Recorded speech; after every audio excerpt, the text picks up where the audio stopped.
Hello, this is a Dapper mini effect strip. I saw it on Amazon, $89. Came here the next day, and I had a purpose in mind. I'm not sure whether it'll be able to do it or not, but I want to be able to use it with a PA speaker, a Bose system, which is very clean. So you need something, in the effects department. So anyway, I'll open up the box first. Cute box, that's nice. There we are.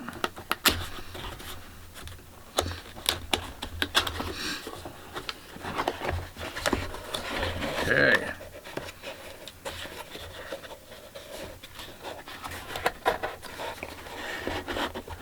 There it is, nestled in the box. All right, so it has the adapter here, 9-volt adapter. Not the biggest head I've ever seen, which is kind of nice. Usually that fits on a pedal board a little bit better. Make sure that's visible there. And here's the unit itself. And it looks like there's something else in there. There is. This, I believe, is the instruction manual. And this, of course,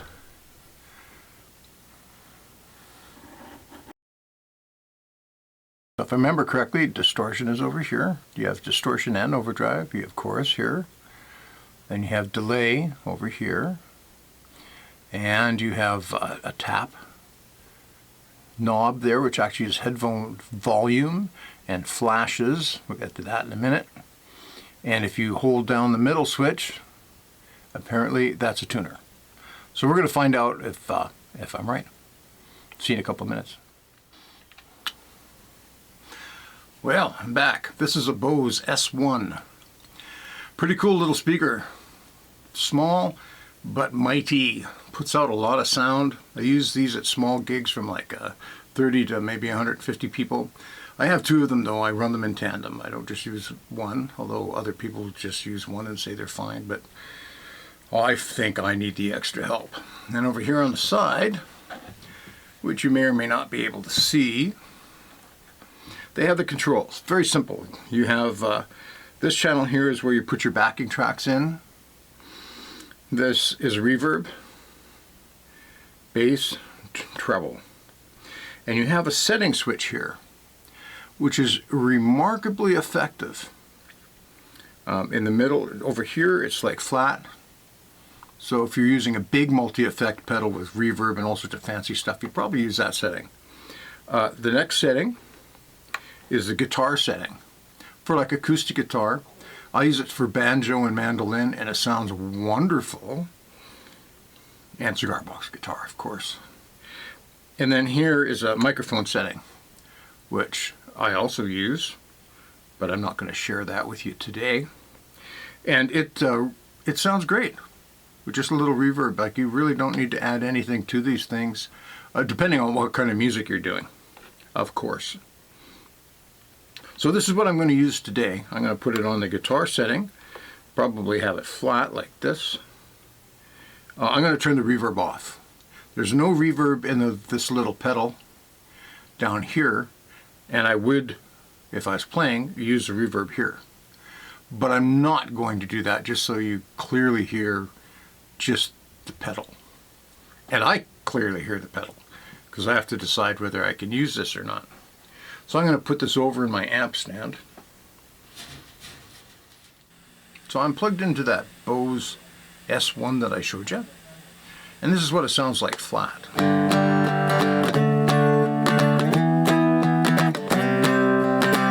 Like that. In real life, I would probably turn the treble up a bit, and I would turn the reverb up a bit, and it would sound like this.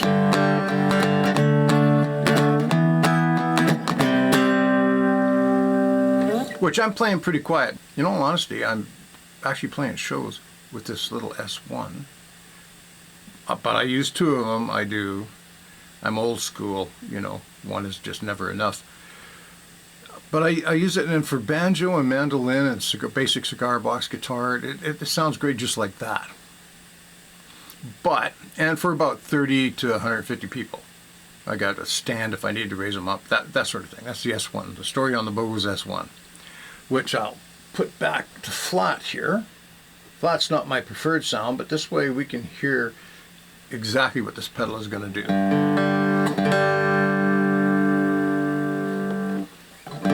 Okay, so down here looking at the pedal, the first thing, if you hold the chorus button down, you go into the tuner.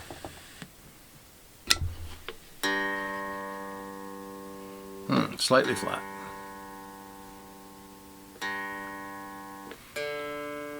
Oh, right on the money.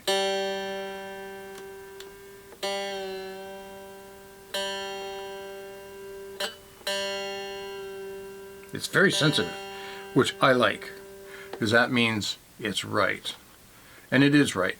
I checked it before I did that. That was for your benefit. So I press it once quickly to get out of the tuner. Now I'm going to go into the chorus. Good place to start. So.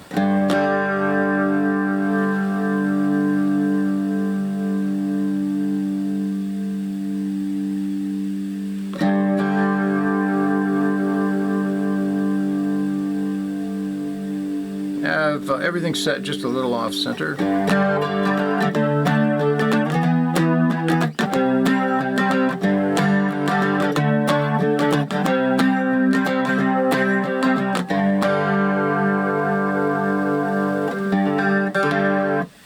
That sounds nice. Hopefully it's coming through onto the camera. So I'm going to switch to the delay. Should I leave that on? I'll leave that on. So over here in the delay, I've got the level right there, which I guess upside down, that'd be 9 o'clock. And I've got the regeneration down pretty low, and the time up around 10 o'clock. Let's see what that sounds like. More generation, look for that.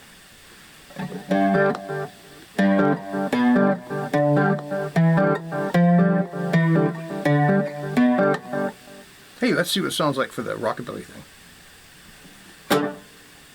Whoop.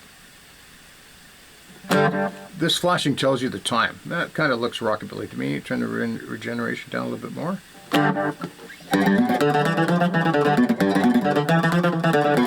That's cool. Okay, let's go for something more spacey. Turn the time way up. A little bit more regeneration. A little bit more volume.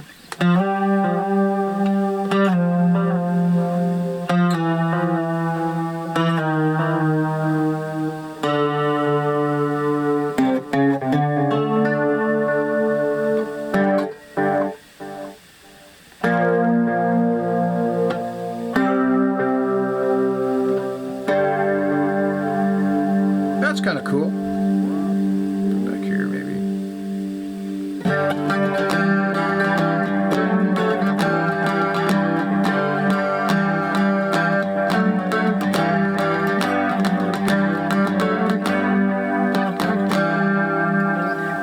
Cool. Now, if you hold this button down, this goes green, and this becomes a tap. So let's do a real fast tap. Let's do a slow tap.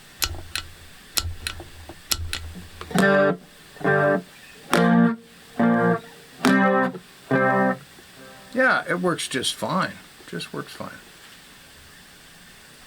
And then if you hold it down, it goes out. Turns blue again. And this is a volume knob as well, and it's a volume output for a headphone jack that's back here that has a speaker emulator. I'll turn this over in a minute so you can see what's back here.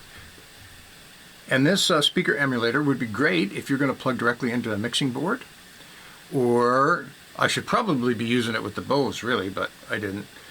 Or if you're going to plug straight into your computer.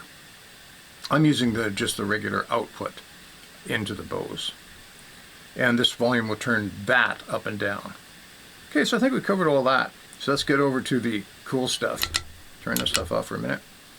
And in regards to that, this has a humbucking pickup, one of those square things. underneath the top. It's a pretty powerful square thing. So it's not the same as a Gibson humbucker or Fender humbucker that you may have on your cigar box guitar, but it's pretty close. So if you have one of those, you're going to get way more drive than I am. If you have a piezo, depending on how many you have, you're going to get a brighter sound and probably less drive, less push than I'm going to get with this guitar, unless you've like hooked up like 2 or 3 of them, of the big ones, in which case you may get as much drive, but you have to really watch the treble. Fortunately, this distortion thing has a tone button. So I'm going to go to the overdrive, and I've got the gain up full and the volume just up a bit. Let's see what it sounds like.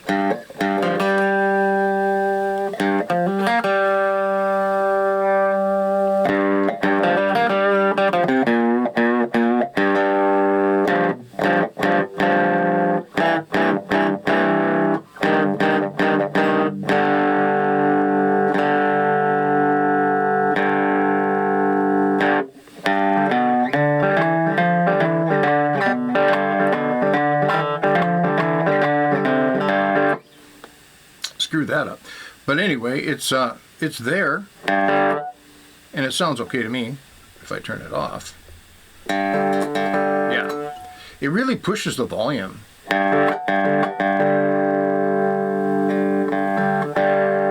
Might not be so easy to tell on my camera. I think it sort of compresses things, but it's got a lot of gain on it, and it does have an overdrive tone to it. I wouldn't call it distorted. It's kind of clean, which can be really useful. Actually, that's probably really useful for slide.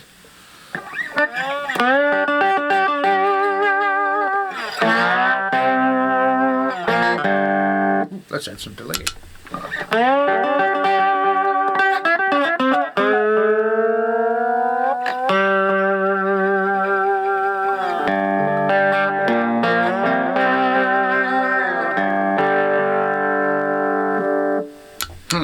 Actually, I thought that was kind of nifty, the amount of breakup that it had there.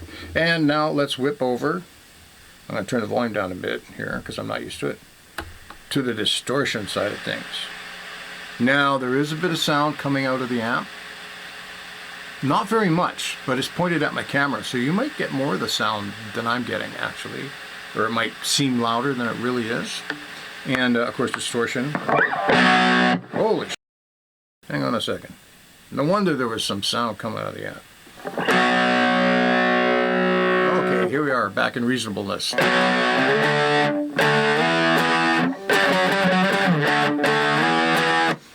Wonderful one-finger music.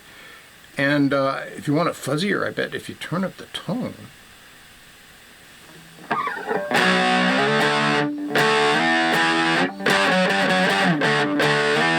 that's actually kind of nice. Turn it up a bit more, see if we can get 60s out of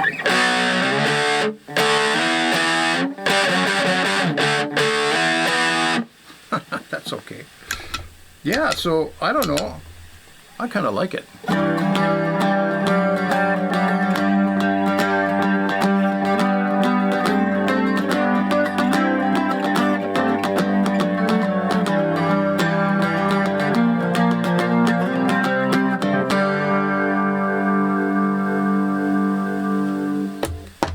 Well, this is going to work for me. $89 at Amazon, got here the next day. I think I've run out of things to say, so I'll flip it over here and show you what I said I'd show you on the back. Hopefully it's in focus. I apologize if it isn't. So this is the output. This is the input. That's pretty straightforward. This is the headphone out, and it has a speaker emulator. Probably I should have used this today, and it probably would have sounded even a little bit better or smoother or whatever. But I was actually pretty happy with the way it sounded today. And there's this is the volume knob for this. So for going direct into your computer, into your board, you probably want to get a cord and use that. So I hope you found that helpful. Thanks for watching. If you made it this far, have a great day. Bye.